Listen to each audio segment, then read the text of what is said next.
आए लोग, सोए हुए आदमी को मार कर चले। 200-250 के संख्या में थे। इधर से घुसे और 2 गो के 3 गो के तो सोने में मार चुका था। सब मुड़ी काट दिया था। उसके बाद में आया और इधर सबसे गोली से सबको मार दिया। सब छूट गया तब क्या करेंगे सब। 3 महीना का बच्चा 80 बरस के बुढ़िया। डर लगता है रात के निकलिएगा, डरे नहीं निकल पाइएगा।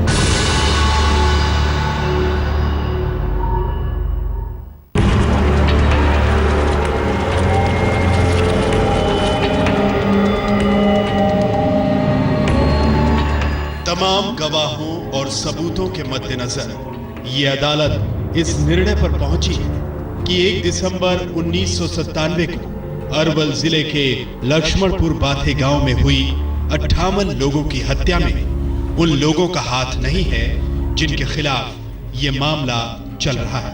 उनके खिलाफ कोई सबूत नहीं मिला, लिहाजा अदालत इन सभी आरोपियों को बाइज्जत बरी करती है।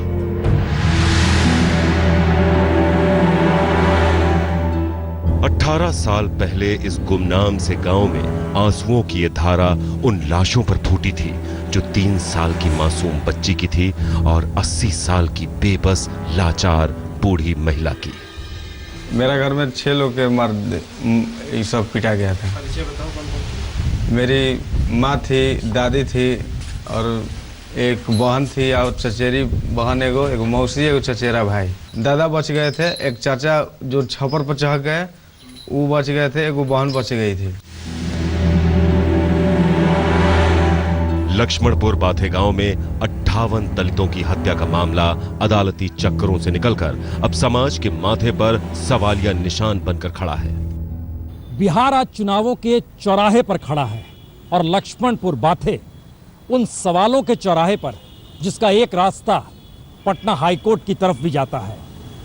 क्योंकि एक सवाल तो लक्ष्मणपुर बाथे लगातार पूछता है कि दरअसल जब कोई गुनाहगार ही नहीं तो फिर 58 लाशें बिछ कैसे गई।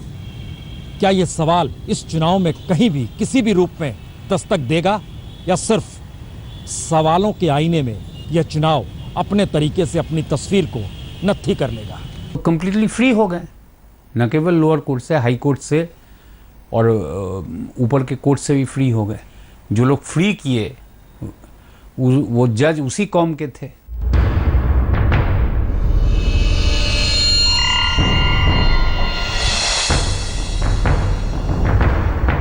दूसरा सवाल उस रास्ते से गुजरता है जहां अपनों को खोने का दर्द है और इंसाफ की उम्मीद के नाम पर एक बंद गली। तो अभी तक वो उसी है, टूटा हुआ ऐसी जो पहले में मुंह था उसी है, ऐसा तोड़ उड़ के सब घुस गया था इस दरवाजा से। तीसरा सवाल उस रास्ते से गुजरता है जहां से समाज का एक तबका गुजरना नहीं चाहता और दलितों के उस हत्याकांड पर वो चुप्पी साध लेता है।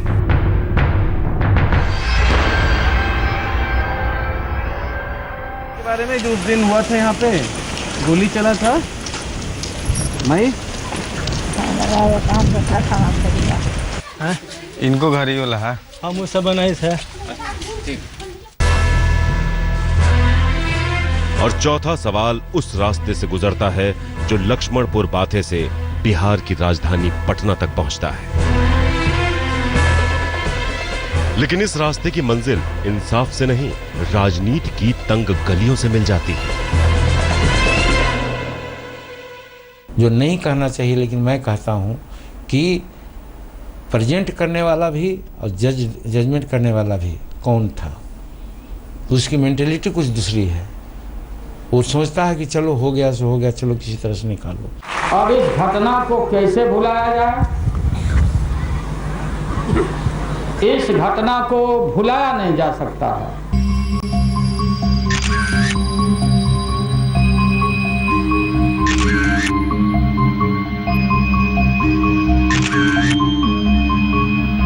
वक्त के आईने में बड़ी बड़ी तस्वीरें बदल जाती हैं, लेकिन 18 साल का फासला लक्ष्मणपुर बाथे के लिए बहुत छोटा है। कुछ भी नहीं बदला यहाँ। बाथे किधर भैया? लक्ष्मणपुर बाथे इधर।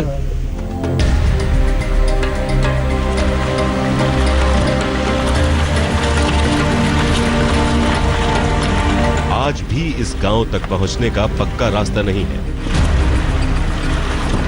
न कोई साइन बोर्ड, न गांव तक जाने के लिए कोई और साधन। आज तक की टीम इस गांव में पहुंची तो हिचकोले खाते रास्तों से होते हुए गांव की गरीबी इसके रास्ते पर दौड़ रही है। थोड़ा इंटीरियर पड़ जाता है ना, मतलब यातायात की भी, हाँ तो बिजली नहीं है, यातायात की भी सुविधा नहीं यहाँ। लाइट से क्या मतलब है, यहाँ तो पानी नहीं, नहर ही काढ़ा बना हुआ है।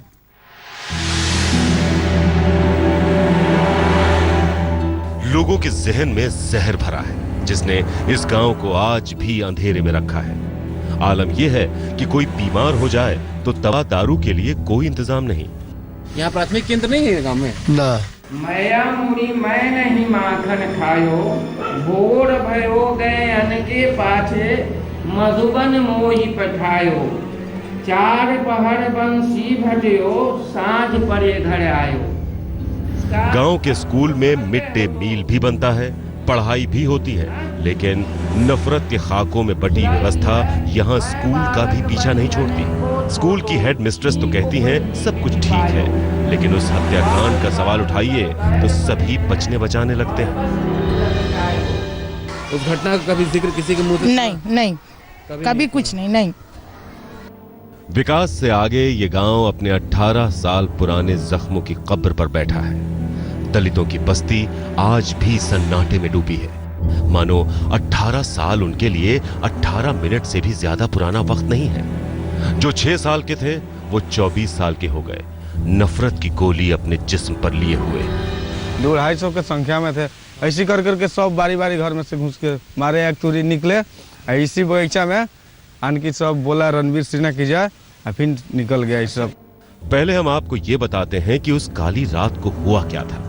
जब देश आजादी के स्वर्ण जयंती वर्ष में जश्न के उजाले में डूबा था, तभी 1 दिसंबर 1997 की वो रात लक्ष्मणपुर बाथे गांव के दलितों के लिए बड़ी अंधेरी रात साबित हुई। उस रात अभी अंधेरा घुटने तक ही पहुंचा था। एक तो ठंड का मौसम और उस पर से बारिश। दिन भर के थके हारे मजदूर 8 बजते बजते सो गए थे। इक्का दुक्का जगह भी थे तो अपनी फटी पुरानी रजाई में दुबके हुए। तभी अचानक पूरी बस्ती गोलियों की तड़तड़ाहट और गालियों की गूंज से भर गई। टोले वाले कुछ समझते तब तक कई लाशें बिछ गई। जो बच्चे अगड़ा पिछड़ा नहीं जानते वो भी, और जो बूढ़े जैसे तैसे जिंदगी घसीट रहे थे वो भी मौत के घाट उतार दिए गए। और कितने लोग अंधाधुंध गोली मारा? हाँ, सोए हुए सब लोग ठाक है। जखनी हे गति कर कोई ठेकान था कि 300-400 गन जैसे चला रहा है, जखनी सबसे फौज से जैसे दिन है तैसे हो रहा है, तो क्या समझते हैं। तब हमला करने वाले सोन नदी पार करके आए थे। गांव वाले बताते हैं कि हमलावरों ने 3 नावों में सवार होकर सोन नदी पार की थी। उन सब ने सबसे पहले उन नाविकों की हत्या कर दी जिनके सहारे उन्होंने नदी को पार किया था। उसके बाद जिन 58 लोगों को मौत के घाट उतारा, उनमें 27 महिलाएं और 16 बच्चे थे। 2 दिन बाद लक्ष्मणपुर बाथे से लाशों की नहीं बल्कि इंसानियत की अर्थी निकली थी, क्योंकि 27 महिलाओं में से 10 महिलाएं गर्भवती थी। ऐसा भी हुआ कि किसी का पूरा परिवार ही खत्म हो गया। भैंसुर गोतनी 2 जाओ। सास और भैंसुर। अच्छा। गोतनी। अच्छा। 2 जाओ। उस रात की परछाई आज भी लक्ष्मणपुर बाथे गांव को डराती है, क्योंकि वो परछाई छांव नहीं देती है बल्कि आतंक और खौफ है। लेकिन संयोग देखिए भारतीय राजनीति का, चुनाव दर चुनाव वो खौफ, वो आतंक सिर्फ गांव तक नहीं सिमटा बल्कि शहरों में भी दस्तक देने लगा। और शायद इसीलिए अब ये सवाल हो चला है कि लोकतंत्र के इस पर्व में क्या इस वक्त वाकई वो खौफ और आतंक मिटाकर एक नई तस्वीर बिहार दे पाएगा, या सब कुछ जस का तस।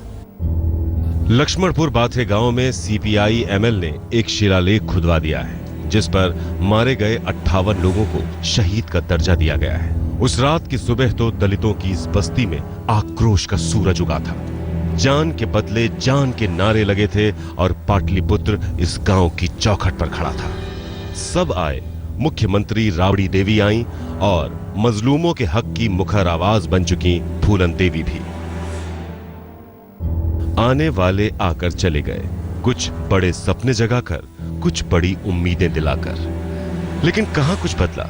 चिता की उठती लपटों में मानो इंसाफ भी जल गया। यह मामला कोर्ट में गया। एक खास सवर्ण जाति की रणवीर सेना के 46 लोगों को आरोपी बनाया गया। निचली अदालत ने 7 अप्रैल 2010 यानी करीब 12.5 साल बाद 16 लोगों को मौत की सजा सुनाई और 10 को उम्र कैद की। लेकिन पटना हाईकोर्ट ने पूरा का पूरा फैसला पलट दिया। निचली अदालत से मौत की सजा पाए सभी आरोपी हाईकोर्ट से बाइज्जत बरी हो गए। हाईकोर्ट के फैसले ने पूरे गांव में हड़कंप मचा दिया। इस सब कोई करवाए नहीं किया, जब बरिए दे दिया था। अब एक के हथियार अथी छीन रहे हैं। लोग निर्भीक थे उस समय। छूटने के बाद में स्वाभाविक है कि जब अपराधी छूटे हैं तो भय तो रहेगा ही।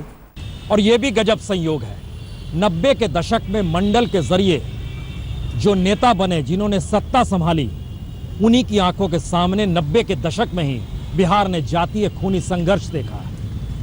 लेकिन आज की तारीख में उस खूनी संघर्ष की जमीन पर अब सिर्फ वोटों की फसल निकलती है और उस दर्द को कहीं ना कहीं किसी ना किसी रूप में इसी सियासत ने हाशिए पर ढकेल दिया है, जो अब सिर्फ पोस्टरों में चस्पा है।